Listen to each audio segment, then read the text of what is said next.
I'm in a glass case of emotion! Indeed. And with that, hello everyone. Welcome back to Let's Discuss RWBY. I am the Max of Few Trades. The man currently in a glass cage is... YourOnlyMate. Oh god, this episode! Yeah, this episode was pretty emotional for several reasons, although it definitely has seemed to take more of an effect on him than it has me, apparently. Okay, I'm done with that, so... Just a pathetic whimper. I was honestly expecting you to say something, but you... Okay, hey, you took it in a place I wasn't expecting, and that's how comedy happens. Okay. Pretty much. Alright, so might as well just get started into the nitty-gritty of this episode. Although, before we talk about the episode, there's something I didn't bring up, like, the last time we recorded because of, stupidity. Okay.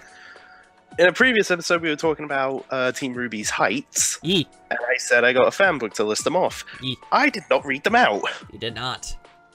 Well, here they are now. Alright. Alright, so at the start of the series, RWBY was 5'2". Okay, yeah, that makes sense. And Weiss was 5'3". Okay, so slightly taller. Blake, sorry, it's just the bow makes it annoying. Indeed. And I gotta remember that there are cows under it, so... That still technically counts. Yep, 5'6". Okay. Relatively tall. Yep. Yang is 5'8". She very tall. Mm-hmm. That not normal. She a tall Although girl. if you count that little strand of hair that just pokes up, then that would make her 5'9". That does not count. Don't think we should count that. No. She very tall. She very tall. Yep. I've also got, like, a bunch of other characters here. Yeah, apparently. You said Junior was, like, the tallest character ever? Yeah, he is 6'11". That is absurd. Yeah. That is just too ding-danged tall. I don't care for it. Mm-hmm. And Nora is 5'1". Really? Yeah, she's tiny. Really? Huh. Mm-hmm. Shorter than RWBY? Really? Yep, Pura's a solid 6 feet. Yeah, well, I mean, that's sort of her thing. Well, I mean, right now she's 0 feet tall.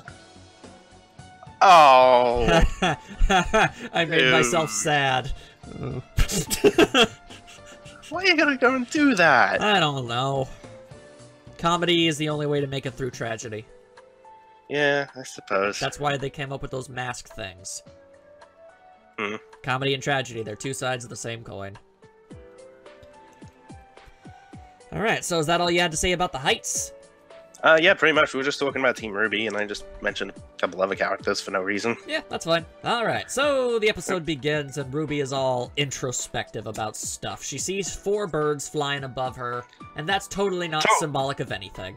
I was about to say the exact same thing. Exactly. It's like, yeah, yes. This totally doesn't mean anything else. Yeah, no, it just happens to be 4 birds. Why are there... there... Oh, one's flown off by itself. I know, right? Like... No symbolism here. Like, I get it. I get the symbolism, and I get where they're going with, but that's just convenient. Have you ever known to just see 4 birds flying around together? Usually there's either less or more. 4 is a kind of an odd number for a bunch of birds. Yeah, kind of. Anyway, so heavy-handed symbolism later. Yang shows up and she's all like, yo, what up? And she's like, nothing. And then she gets tickled with hair.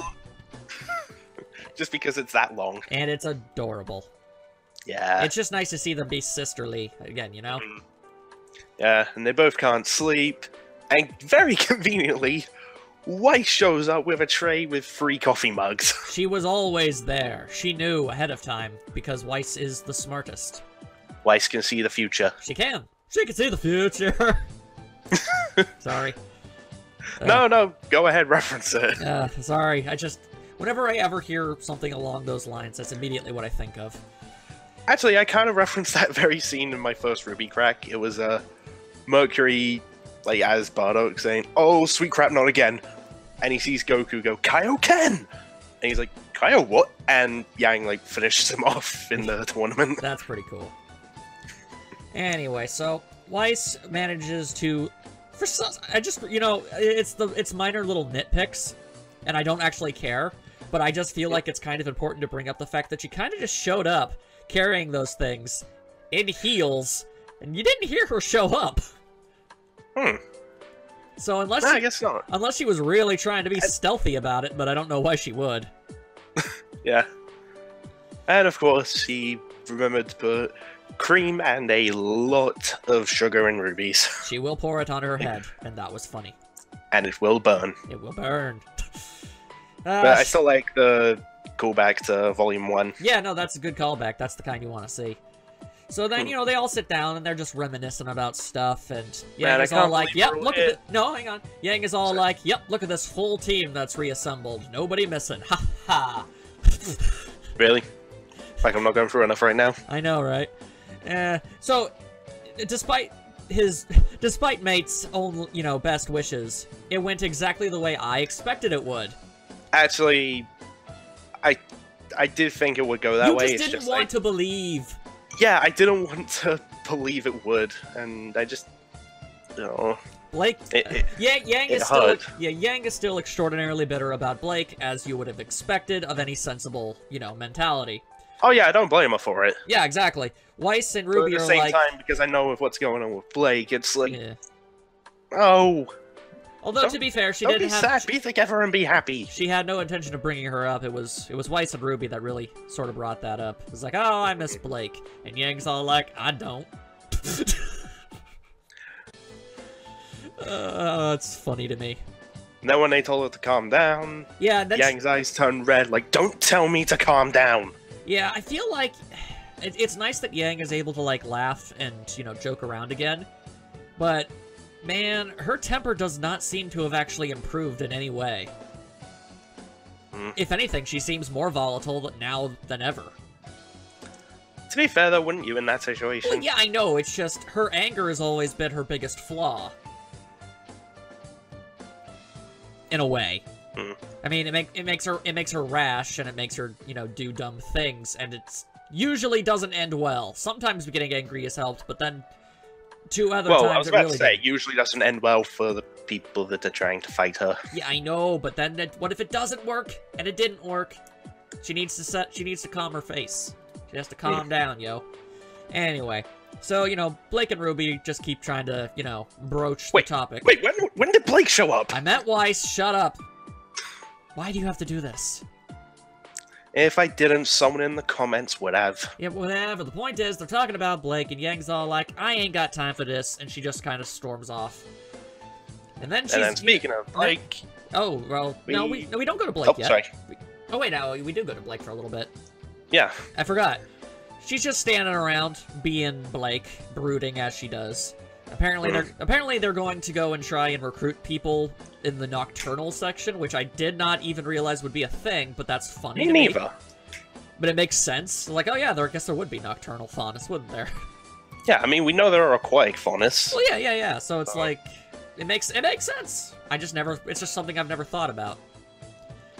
But, as it turns out, Blake has received a cryptic message in the sense that it is very direct. By the way, very convenient that she happens to feel over the railing at that specific spot.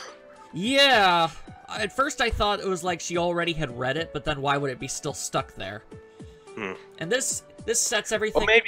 Or maybe Ilya was keeping an eye on her, like, okay, so she seems to really prefer this spot. Yeah, maybe. It's possible. So if I put it there, then, well... Which is kind of a creepy observation to make. Anyway. Stalker! Little bit. So... Like it's a lot of those, doesn't she? Yeah, she really does. We'll get into that a little bit later when it comes out. I didn't even mean that as a pun. Anyway, so we get things set up as if, as things would be, Blake has always done things. It's like, okay, son, you go on without me. I've got, like, a thing I gotta do. And we all expect, oh, why you gotta be all like that, Blake? Why? Yeah. And then son's all like, okay, and he leaves. And then we go back to Yang, who's in the midst of a grade A yangsting. Yeah, she's having many moral quandaries. Then the door opens, and she's all like... Well, actually, there's someone I want to bring up. Oh. Like, a bunch of people saying, oh, like, Yang, like, despises Blake at this point. if she really did, then why didn't she, like, rip her out of that team photo? Yeah, no, she's just... She still carries? She's just very hurt by the whole thing. Yeah, so it's not she doesn't want to be mad at her. She just... Yeah.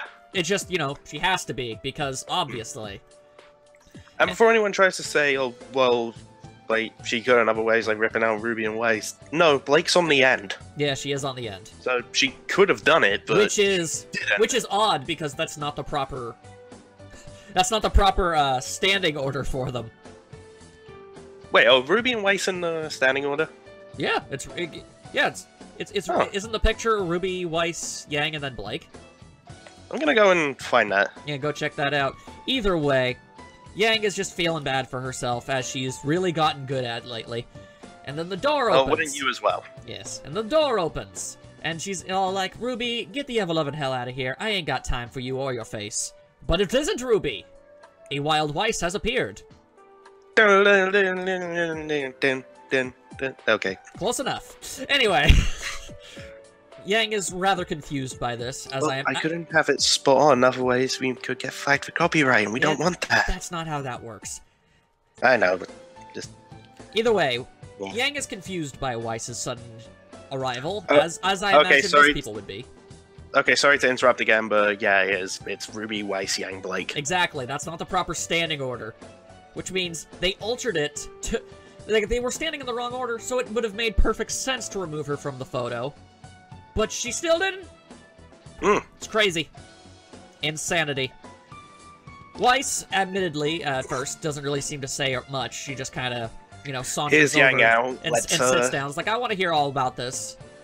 And then and Yang talks about how freakishly lonely she's been. Which, admittedly, yeah, okay, sure. My mum left. Ruby's mum left. Although, she's dead. Yeah, she has a good excuse. I'm like Raven. I know, right? She's just the worst. Ty was busy with the job. Ruby couldn't even talk. Ruby... Yeah, exactly. So she had to do, well, everything. It's like... She was just a tiny baby. Yeah, it's almost like... I've mentioned the sitcom that we have in England, Only Fools and Horses. It's two brothers, Del and Rodney. Although Del was like a lot older than Yang was in the scenario. It's fine. But, it works. Their mum died. And their dad, like, ran off. That sounds familiar. And... Yeah, exactly. And, I mean, they still had their granddad, but he was useless. Useless. So, it was, like, Del had to sort out everything, pretty much just like Yang. Yeah. So, like, the only difference is he was, like, in his teens. Yeah. Yang was not. Right. Yang was a lot younger, which would probably have made the whole thing a little bit more stressful, honestly. Yeah, but it is a similar scenario. Yeah, no, definitely. But here's the thing, and here's where the whole Weiss and Yang really had a whole lot of interaction with each other sort of thing comes into play. In the fact that Yang apparently had a very different interpretation as to what Weiss's home life was like. Yeah, she pretty much assumed, oh, your family was rich, it was big, you were all happy, and you had meals together, and she's like, no, that was not the case at all. But I feel like it's very important to bring up something about Weiss. And really, this is just a golden moment for Weiss in general. And it really displays the monumental amount of character development she has. When she hears all this, she doesn't, you know, interrupt, she doesn't interject, she doesn't say anything, she doesn't even get mad. Nope. She just listens to the whole thing out, and she's like, alright, well, here's my side of the story. And Yang is all like, oh, damn. Well, now I feel like an ass. I feel like that should really come into play later, but yeah, basically, when Weiss was 10, her dad revealed once and for all that the only reason he married Weiss's mother was for the family name. Which is so messed up. No, even more messed up, that was revealed on Weiss's birthday. Which is just bad form. Exactly. So, like, he was late to the birthday dinner, and he was like, oh, I don't have time for this, I only married you for your name. Exactly. And that's just crazy screwed up. Yeah. And the fact that he still... Despite the fact that he said this, and despite the fact that his children are very much aware of this, we're discounting, you know, Whitley or whatever his name is, because, you know, he's evil. Yeah. The point Screw is, that guy. the fact is, he's still putting up, like, this weird facade around his kids as if he cares, when they know he doesn't. No, he does not. So, like, what? Why does he do that? We may never know. I don't know either. It's very odd. Either way, so, you know, Weiss explains her situation. And then she decides, alright, so here's the thing. Let's talk about Blake. And Yang is like, I don't wanna. But Weiss is like, but we gotta. And she's all like, dang. So then they do. And Weiss suggests, well, look at things from Blake's perspective. And she drops this truth bomb, basically. It's like, she spent pretty much all her time in Beacon. Beacon, right? Trying to trying to, like, you know, keep get things, away from her past. Get away from the past, move life. on, protect people, do all that stuff.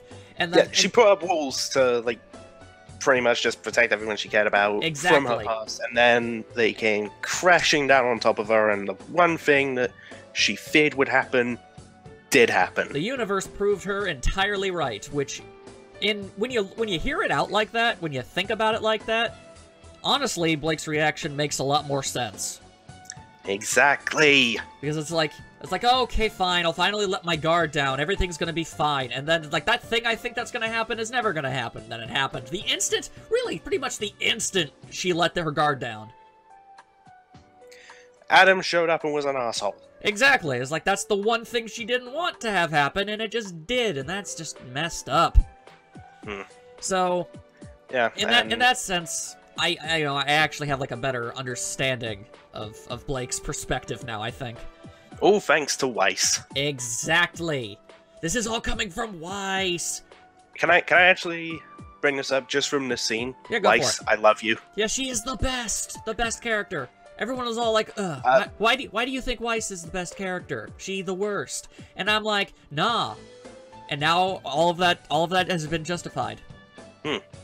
Although that being said, Blake and Yang are still my favorites. Yeah, I know, but I don't care.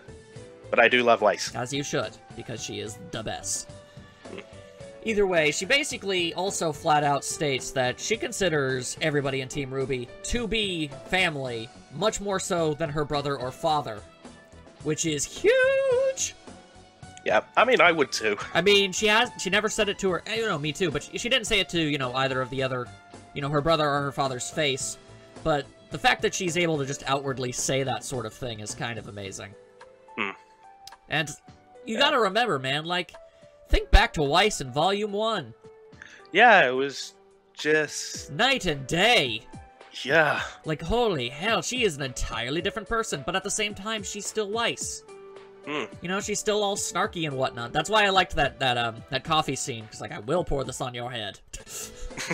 Like, it's like, yeah, she's still Weiss. She admits that you know, that she cares about these people. Like, you know, she even says, like, yeah, I know we're not exactly close, but I'd still do anything for you. It's like, damn, that's powerful stuff right there. Yeah, and a couple things I'm gonna say. One, just letting Yang, like, assume everything and then revealing the truth. I feel like that's really gonna come into play when Blake inevitably reunites. Yang's just gonna possibly listen to Blake, hear Blake out, and then point out her perspective. Yeah, and then they're gonna have this really emotional reunion. Like, there's gonna be tears, possibly from me. Most definitely you. Most definitely. I do want it to make me cry, though. Yeah. Either way. I've come so close! Yeah, either way, Yang's perspective makes sense, Blake's perspective makes sense, but they both had trouble, you know, really understanding the other viewpoint, really. And Weiss was able to help Yang out, figuring that all out. And Blake, like Weiss said, I'm sure Blake feels the same way I do, that, you know, she considers you and me family. Yeah. She does! Oh yeah, definitely. That's why that's kind of why she left, because she's like, okay, well, if I stick around, these people are gonna get hurt more, and I don't want that. Yeah, just because Adam's an asshole. Luckily for Blake, she wasn't allowed to really, like, fester with those thoughts, and Sun was able to help pull her out of that, so... yeah. I think she'll be much more susceptible to, you know, actually... Like, I think, in the context of this story, if Sun hadn't followed Blake, I don't know if she would be in an emotionally good enough place to ever be willing to work with them anymore. Nope, she won't be, and you gotta give I Sun have credit. a bigger appreciation for Sun for that. Exactly. So he's basically the reason why I think Blake will be able to, like, while it will be difficult, there's actually, you know, the possibility of reconciliation and the regrouping. Whereas otherwise, definitely not. I mean, Blake fully intended to just, you know, stick at her house and kind of just dwell. So that's really great. And Ruby shows up and she's like, "Yo, is everything okay?" And Yang said, "Yeah," and it was good. Everything's fine. And it was good. And before we go on to like the last bit of the episode, that scene with Yang and Weiss made me kind of realize something. Okay, this volume we've seen Weiss and Yang become like closer because we've seen them interact more for like the first times ever. Yeah, pretty much. And it made me realize like me and you have actually become like closer this year as well. It's true. And what's actually weird about that is, like, of course, I go back to the Grim Eclipse LP. Weiss and Yang were who we were playing as. Yeah, it's really, really rather odd how that all turned out. I'm okay with it, but looking back on it, that's really weird. Yeah. Either way, I'm glad. I'm glad that Weiss and Yang are getting time together to, like, actually, like, be friends. Yeah, me too. It was kind of a long time coming. All four of them should have established relations with, you know, every other member of the team. And now we just need Blake and Ruby. Exactly, because that's the thing. It was always Ruby and Blake and Weiss and Yang, because Ruby had connections... Wait. Oh, yeah, sorry. Shush. Ruby had connections with Yang, obviously, and, you know, Weiss was her partner, so they had to interact a lot. And, you know, same thing with Yang. But, like, the sisters never interacted much with their sister's partner. Occasionally, but very rarely. Yeah. To the point where you really didn't know how each one really felt about each other. Which is why even, I don't know, was it Volume 1 when Weiss and Blake had, like, that complication? Yeah, it was Volume 1. Yeah, I thought so. So, like, even that combination, you know, there was something there. They had interactions together. You know, and they grew. Yeah, but no Ruby and Blake or Weiss and Yang. Which is for, weird. Like, the longest time. Yeah. So, honestly, now, well, if Blake actually does show up, I'm expecting some Blake and Ruby interactions. I certainly hope so. Yeah. I mean, why on earth not? Alright, so, now that we got all of the happy... That being said, I kind of want Ruby to be the one to catch Blake up on, like, the maidens and whatnot. That would be funny. Just have Ruby explain it. I want that. That would be pretty funny. Anyway, now that we've got all of the happies, you know, moments out of the episode, let's go into the depressing and messed up portion of today's episode. Yeah, Blake shows up to a spot, calls out to Ilya, who is there. And Ilya has decided to make her choice, and she has chosen poorly. Yeah, because now we don't like her. Yep. She basically is like, yep, alright, well, I thought about this for a good long while, and I'm like, it's like, yo, I'm sorry about this, but at the same time, like, not sorry, because, you know... Your family gotta die. Yeah, like, there's really nothing you can say that can justify that to anybody. Not really. And I like Blake's line, is like, man, your family is holding the Faunus back, and Blake says, by trying to help people? I know! Like, what? It was like, no, you don't get it. There are either people who still hate Faunus, or they're the people who don't constantly fight for Faunus rights. And it's like, yo, hang on now.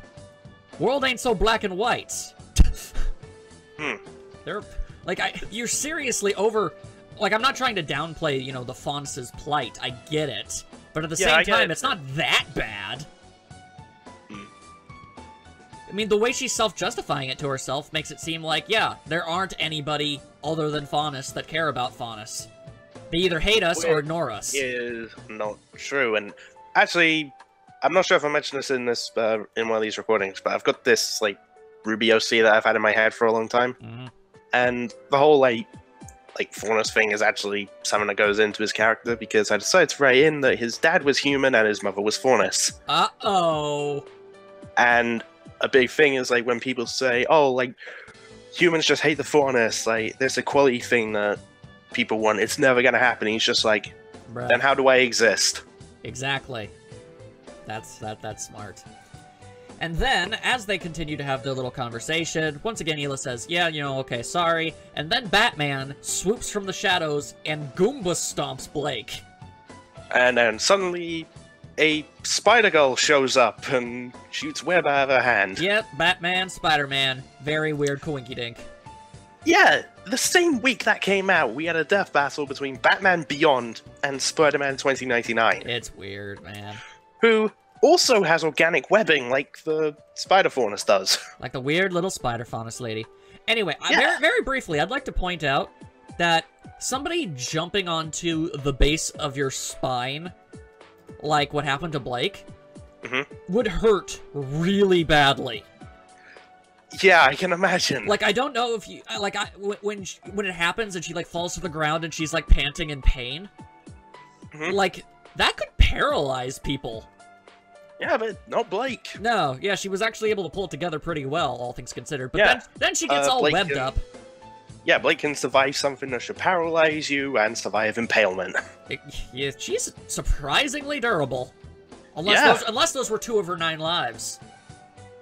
I hope that's not a thing. That would be... No, like, she has, like, 9 chances, and now she's only got 7, so it's like she needs to stop being so careless. No, Blake is just durable. Alright, fine. Honestly, I like the idea of her just being able to survive mortal wounds because of some weird cat logic.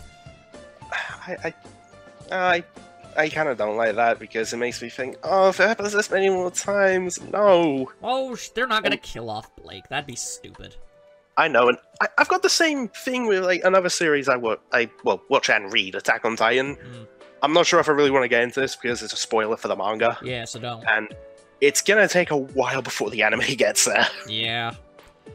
Anywho, so Blake gets... I'll tell you about it afterwards. Yeah, Blake gets all webbed up, and you just know that that's gonna be, like, murder to wash out of her hair. That's just mad gross, and she can't move. And Blake and Actually, it wasn't even, like, in her hair, No. I noticed. somehow it didn't. Very convenient. Yes. Very convenient. That's definitely something that should have happened, considering the spread, because it basically encompassed, like, her entire back. Yeah, so but it's weird that her hair was completely unaffected. Yeah. Convenient, yet very fortunate for her, because she has a lot of hair. Exactly. And so Blake and Hila, they talk again a little bit. You know, Hila airs her grievances. Blake says, wow, you crazy. And she all like, I ain't crazy! I'm just killing people! Pretty much. I mean, essentially, it's like, I'm not crazy and I'll kill anyone who says that I am. I don't like doing this, but it gets results. So it's like that... Okay. Thinking it gets results is just as bad. I know. Just because you don't like it doesn't mean resorting to it means you're not as bad a person. Exactly. It's like, man, I sure don't like murder, that's messed up. But then you do it and you're like, well, I didn't enjoy it. Like, woman! Dang Crayola, crayon, lizard girl, ugh. Yeah. And then she says something which makes her change color again. Yeah, apparently she She's has like, thoughts for Blake. Yep. She's like, and you were so busy falling for Adam, I got really jealous because I wanted you to see me that way. And like, she turns pink. She does turn pink. And that was... And I'll be honest. I'll be 100% honest. I did not expect that. I saw a lot of people, like, speculate that, but then again... everyone speculates that about everybody. Yeah, I was about to say that. So, like, that doesn't count. Although I will say, from, like, the Blake short that we got before this volume, I mean, it's, like, somewhat there, but honestly, I just thought, oh, she still just values Blake as a friend. Yeah, you'd think, but, well, there you go, I guess. Which brings me to my next point. Blake gets all the bitches, doesn't she? Yeah, there are without a doubt, confirmed, at least 3 people who have been into her. 4 in my headcanon. Yeah. The point is, that's a lot. More than any other person on the show. Which is weird now that I think about it. They all want the Bella Boozy. Actually, yeah, now that I think about it, this revelation actually, knocks Weiss out of being the current, like, frontrunner in that regard. Wait, what? Yeah, I know, right? Oh yeah, Jean and Neptune like twice. Which means they were at 2 and 2 for the longest time. Now Blake is number 1. Crazy to think, ain't it? Yep. It's that Bella Boosie, dude. Justify it however you so choose, I guess. I'm just joking. I know. Anyway, Blake's reaction to that whole thing was rather telling, too. She was genuinely like, what? So she clearly had no idea. Nope. Nope. So, things continue to be emotional, and then she's all like, alright, so Blake's like, alright, fine, well then kill me, and then she's like, nah, I'm gonna send you back to your abusive ex-boyfriend, because, you know, I care about you, or whatever. You know, yep. whatever weird-ass logic she has going for her.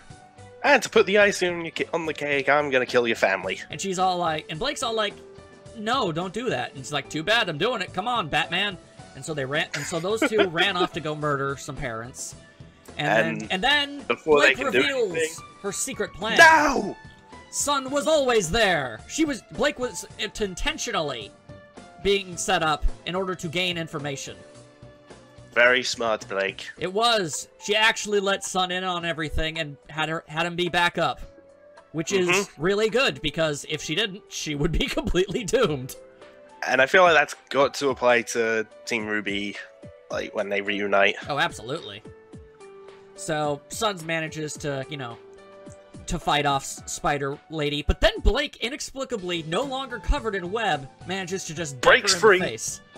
Yep. Nice right hook, Blake. No, that's a very good right hook, because that lady went down. She knocked out. Yep. But I feel like this Blake is not only tough, but she's also really strong. It was, yeah, because here's the thing. I mean, she broke free of the, she broke free of the spider silk. That's steel. Jesus Christ.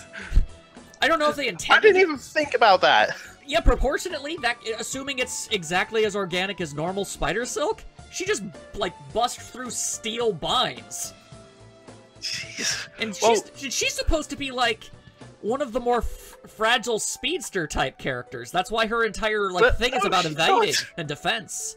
Like, hell, in the Black trailer, she cut through robots like they were nothing. So it's just... Do you know how much force that takes? That is weird.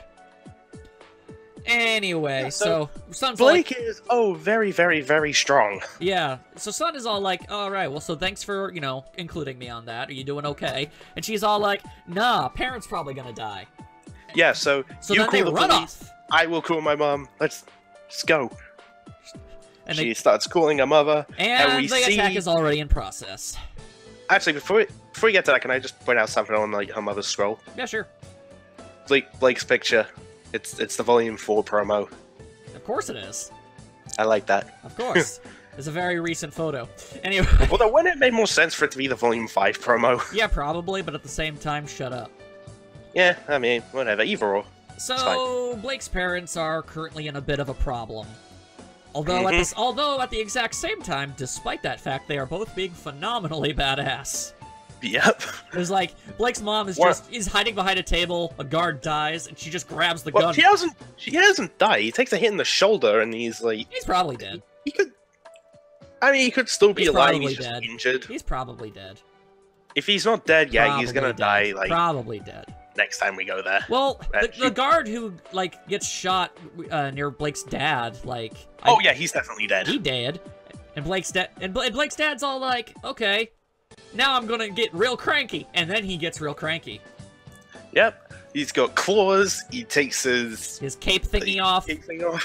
And then he freaking roars. I didn't know Faunus could do that.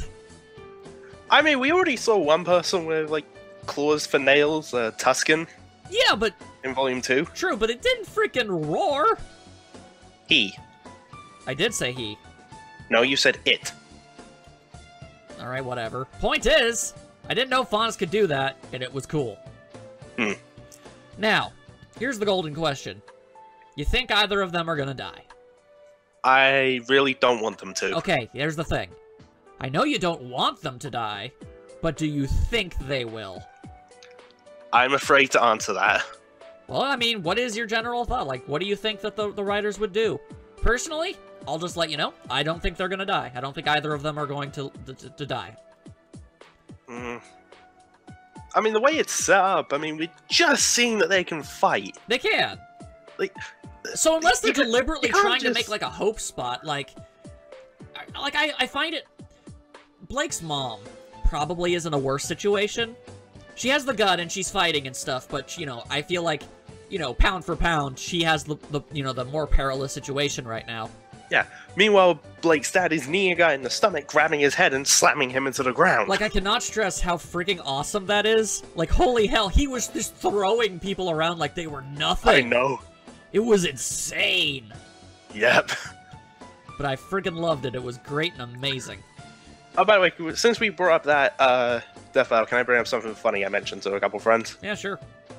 Yeah, it's kind of stupid that I found out, like, way afterwards that the guy who voices Blake's dad voiced Bruce Wayne in that death battle that we were referencing. He did? Yeah, it's the same dude. I did not know that. You know what that means? Blake's dad is Batman! No. Blake's dad is Catman. And that's the exact same response that the Insane Yang gave. Yeah, it's the obvious. It's the obvious I know. response. So that's pretty great. So, either way, I feel like... But there is also a mixture of Black Panther, because, you know, the sword, the claws. Yeah, no, I get you. Alright, here, basically, I think neither of them are going to die. But, if something does happen, I feel like it's going to be Blake's dad. Why is it going to be the dad? Because life is never-endingly cruel, plus, he'd be like the first dude to get killed on this show. Aside from Tuscan. Yeah. You sure like to bring up that one scene character a lot. And Ozpin. Ozpin doesn't count, he reincarnated. Yeah, but the guy he now was he's a tiny boy! Pretty sure other guys have died. Wait, have other guys died? No. Aside from, like, random characters that are just there to get killed. Other than that? I mean, other than no-name characters? No, I'm pretty sure... Yeah, Blake's dad would be the very first. When you think of character deaths, we have Penny, we have Pyrrha, we have, that one White Fang leader lady, Selena, Sorana, Karabadaladama. You know her. Sienna. Yeah, that one. The point is, they're like, yeah, man, dudes just don't die. Like people thought... Oh, wait, Torchwick! Oh, right! Oh. I forgot he existed for a little bit there. Well, there you go then. All right, he wasn't even meant to be as big as he was. Yeah, no. They just kept him around because he was popular. Yeah, but they had to get rid of him eventually because it's like he wasn't. He was never planned to get that far. He was supposed to just be like an episode 1 villain, and then never see him again. Yeah, but no, because of his popularity, like no, bring him back. Now here's the thing. That's like him. Here's the thing. If Blake's dad does die, here's the thing. He's definitely going to take at least one of those dudes with him, minimum. Oh, I hope so. Like, there's no way. He was just too awesome. Like, Blake's dad is just, like, so freakishly strong. It would take a lot to bring him down, and you think he won't rip Oh a my dude god, in maybe that's where Blake gets her strength from. Possibly. I mean, maybe it's proportional cat strength? Maybe. Because if that's the case, I mean, that would make sense, because proportionally, if you scaled like, a cat up to, like, a human level, then they would be pretty flippin' strong. Especially in Blake's dad's case, because apparently, okay, I think it's safe to I like how you randomly know this. I researched for Death Battle, dude. I know, but... Which means, you know, I studied up on Lion-O, who has proportionate strength to a cat. Oh, yeah. You dork. I forgot about Lion-O for Yeah, some reason. You would. Everyone forgets about him. But keep in mind, we were talking about RWBY and it just didn't... Yeah, well, I know things. That's my mind immediately. I know things. I'm not stupid. Anyway, I think it's safe to say that we know exactly what type of cat faunus Blake's dad is. He's pretty clearly a panther. Which fits into that Jungle Book motif you keep going on about. Oh, yeah. Forgot about that. Yeah. That was just a theory I saw in the comments about Adam. Yeah, well, you know what, the representations here are interesting. Yeah, well, that adds a little bit more of a credence to it. And, of course, you know, just as we're about to get some kind of awesome fight scene... Nope, end of the episode. It's over. Mm. And they better they better pick it up from where it was last time. I've got news about that. Okay, that sucks. Talk about the next time. What did you see? The preview from RWBY, We Rind, and we forgot to say this last time, but spoilers for everyone who isn't a first member. It's only like the first 30 seconds of the episode, anyway. Yeah. In this preview, which I assume is going to be like right at the start of the episode, we go back to the bandit camp.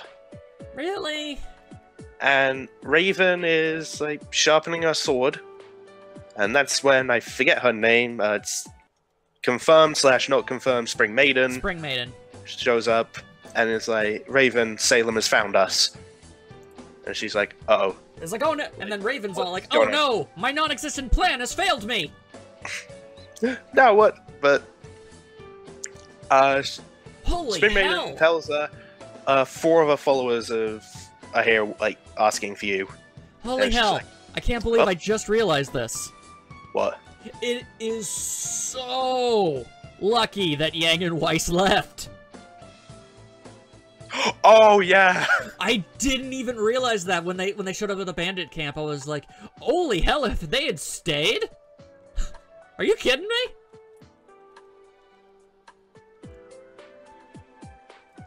Are you gone? He has left. He left the call. Well, I guess that's as good a place as any to end things off for today. I hope you guys had a fantabulous time, and next time we'll talk about the next chapter. Hopefully, villains die. Okay, come back.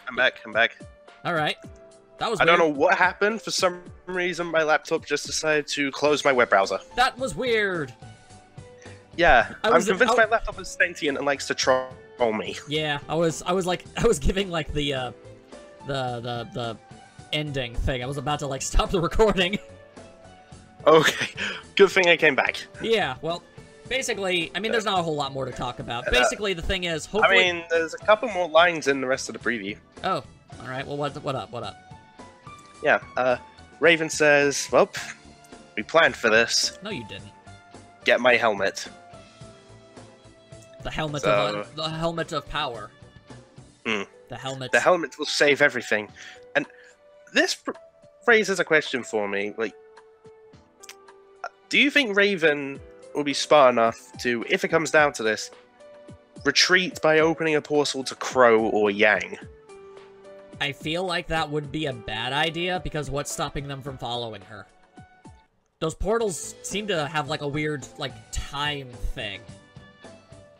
Oh, yeah, true. Like, they seem to be open for a little while and then just close. Okay.